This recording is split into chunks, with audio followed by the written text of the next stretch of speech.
दोस्तों, अब देश में कोई नया एक्सप्रेसवे नहीं बनेगा। सही सुना आपने। रोड एंड ट्रांसपोर्ट मिनिस्ट्री ने एक फैसला लिया है कि अभी के टाइम कोई नया एक्सप्रेसवे या फिर हाईवे प्रोजेक्ट नहीं बनेगा। और मैं यहाँ सिर्फ नए एक्सप्रेसवे की बात कर रहा हूँ। भारत का सबसे महत्वपूर्ण प्रोजेक्ट यानी भारतमाला, जिसके अंडर पूरे देश में पुराने हाईवे को चौड़ा किया जा रहा है, नए नए हाईवे बनाए जा रहे हैं और कुछ इम्पोर्टेंट रूट पे एक्सप्रेसवे का भी निर्माण किया जा रहा है। लेकिन आज के डेट में नितिन गडकरी जी ने एक बड़ा फैसला लिया है कि अब देश में किसी भी नए एक्सप्रेसवे या फिर हाईवे प्रोजेक्ट को अप्रूवल नहीं मिलेगा। नितिन गडकरी जी फेमस है अपने काम के लिए।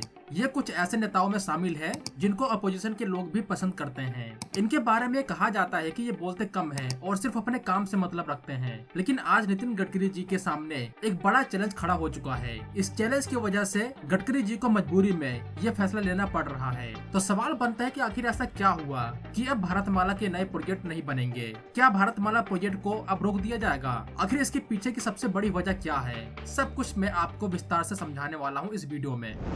2017 में जब नितिन गडकरी जी ने भारतमाला परियोजना का अनाउंसमेंट किया था, तो उनका ड्रीम था भारत की सड़कों को अमेरिका और चाइना के स्टैंडर्ड का बनाना। एक्सप्रेसवेज और अच्छी क्वालिटी के रोड्स कितनी बड़ी भूमिका निभाते हैं किसी भी देश की तरक्की में, उसका प्राइम एग्जांपल है हमारे सामने चाइना। तो इसी माइंडसेट के साथ कि एक दिन भारत के रोड्स भी चाइना की तरह हाई क्वालिटी के होंगे, गडकरी जी ने एक बड़ा विजन बनाया भारत के लिए और इस विजन का नाम दिया गया भारतमाला। जब इस परियोजना का अनाउंसमेंट हुआ था, तो उस टाइम भारत में अच्छे क्वालिटी के रोड्स जैसे एक्सप्रेसवेज, इनकी लेंथ 1000 किलोमीटर से भी कम थी। लेकिन आज हमारे देश में एक्सप्रेसवेज की लेंथ 6000 किलोमीटर से भी ज्यादा की हो चुकी है और जो अंडर कंस्ट्रक्शन है उनकी लेंथ को ऐड करें तो ये 11000 किलोमीटर की बनेगी। इसमें भारतमाला के अंडर बिल्ड होने वाले एक्सप्रेसवेज और स्टेट्स के द्वारा बिल्ड होने वाले एक्सप्रेसवेज भी शामिल है। भारतमाला परियोजना को 2 फेज में डिवाइड किया गया है। पहले फेज की शुरुआत 2017 से ही स्टार्ट हो चुकी है, जिसमें 34,800 किलोमीटर के नेशनल हाईवे का निर्माण करना था। उस time road and transport ministry ने इसको कंप्लीट करने की डेडलाइन 2022 तक रखी थी और नितिन गडकरी जी की कॉन्फिडेंस को देखते हुए ये माना जा रहा था कि अगर 2022 नहीं तो 2023 या फिर 24 में तो पहला फेज कंप्लीट हो ही जाएगा।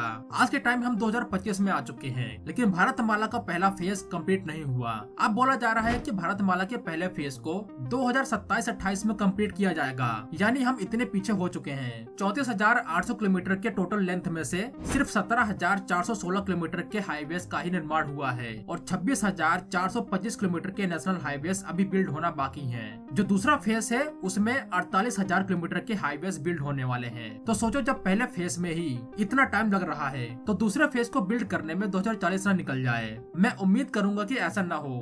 देश के कुछ बड़े बड़े एक्सप्रेसवेज जिन पे सबकी निगाहें थी वो भी अभी तक कंप्लीट नहीं हुए हैं। वो अपने डेडलाइन को ऑलरेडी कई बार मिस कर चुके हैं, जिसमें से पहला और बड़ा नाम आता है दिल्ली मुंबई एक्सप्रेसवे। इसके अलावा Ahmedabad Dholera expressway, Delhi Amritsar Katra expressway, Bangalore Chennai expressway और रायपुर विशाखापट्टनम एक्सप्रेसवे कॉरिडोर जैसे बड़े प्रोजेक्ट शामिल हैं, जो भारतमाला फेज 1 के अंडर बिल्ड किए जा रहे हैं। तो आपका सवाल होगा कि इससे ऐसी क्या प्रॉब्लम क्रिएट हुई है कि सरकार ने अभी के टाइम नए एक्सप्रेसवे प्रोजेक्ट और हाईवे प्रोजेक्ट को अप्रूवल देने से मना कर दिया है। सरकार अपने डेडलाइन को कैच करने के चक्कर में भारतमाला फेज 1 और फेज 2 दोनों को एक साथ बिल्ड करने लगी थी। पुराने हाईवेज कंप्लीट नहीं हो रहे थे और नए हाईवेज को अप्रूवल मिलता जा रहा था। इससे क्या हो रहा था, जो अंडर कंस्ट्रक्शन हाईवेज है उनसे ध्यान बढ़ रहा था, एफिशिएंसी कम हो रही थी। एक साथ इतने सारे प्रोजेक्ट को बिल्ड करने के चक्कर में कोई भी प्रोजेक्ट टाइम पे कंप्लीट नहीं हो पा रहा था। इसीलिए रोड एंड ट्रांसपोर्ट मिनिस्ट्री ने जितने भी अप्रूवल के लिए हाईवेज और एक्सप्रेसवेज प्रोजेक्ट आने थे उनको होल्ड पर रख दिया है।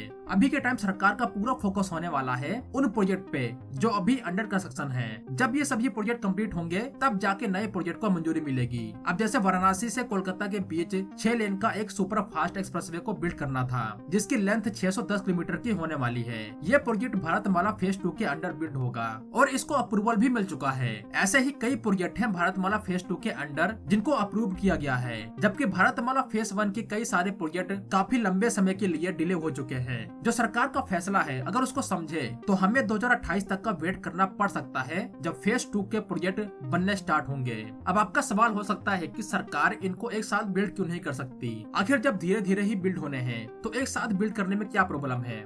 यहाँ सिर्फ एफिशिएंसी की बात नहीं है, पहली बात, हमने इससे पहले कभी इतने ज्यादा हाईवेज को एक साथ बिल्ड नहीं किया है, और इंडिया जैसे देश में जहाँ पे कई सारे मुश्किल प्रोसेस होते हैं एक प्रोजेक्ट को शुरू करने में, तो ऐसे कॉम्प्लेक्स सिस्टम में इतने सारे प्रोजेक्ट एक साथ बिल्ड करना इम्पॉसिबल सा काम लगता है, और इससे लॉन्ग टर्म में नुकसान ही होगा। एफिशिएंसी के साथ साथ क्वालिटी के साथ भी कॉम्प्रोमाइज करना पड़ता है। ये ऑलरेडी हमने कई एक्सप्रेसवे के केस में देखा है। और दूसरी बात है इस प्रोजेक्ट का बजट। ये बात मैंने कई वीडियो में बोली है कि जब भी प्रोजेक्ट डिले होते हैं इनका बजट बढ़ता रहता है, और यही आज के टाइम हो रहा है भारत में। एक रिपोर्ट के अनुसार नवंबर 2024 तक भारत में 1438 प्रोजेक्ट ऐसे हैं जिनको कॉस्ट ओवररन का सामना करना पड़ रहा है। कॉस्ट ओवररन यानी अपने बजट से ज्यादा पैसा इनको कंप्लीट करने के लिए खर्च करना पड़ेगा। अगर भारत सरकार को 1438 प्रोजेक्ट को कंप्लीट करना है तो अभी के टाइम हमें एक्स्ट्रा 8,18,000 करोड़ रुपए खर्च करने होंगे। ये कोई छोटा अमाउंट नहीं है। अगर इसको मैं डॉलर में कन्वर्ट करूँ तो ये रफली 60 बिलियन डॉलर के अराउंड बनेगा। 60 बिलियन डॉलर। इतने बजट में दिल्ली मुंबई एक्सप्रेसवे को 8 बार बनाया जा सकता है। मुंबई से अहमदाबाद के बीच बन रहे बुलेट ट्रेन को 6 बार बनाया जा सकता है। तो सोचो इतना ज्यादा अमाउंट हमको एक्स्ट्रा खर्च करना होगा अनकम्प्लीटेड इंफ्रा प्रोजेक्ट पे, जबकि यही अमाउंट हम नए प्रोजेक्ट पे खर्च कर सकते थे। और वैसे मैं बोलना चाहूंगा कि जो मैंने आपको 1438 प्रोजेक्ट के बारे में बोला, जरूरी नहीं इसमें से सभी प्रोजेक्ट हाईवे के प्रोजेक्ट हैं। ये टोटल इंफ्रा प्रोजेक्ट की बात है जिसमें रेलवे के भी प्रोजेक्ट शामिल है, जैसे बुलेट ट्रेन।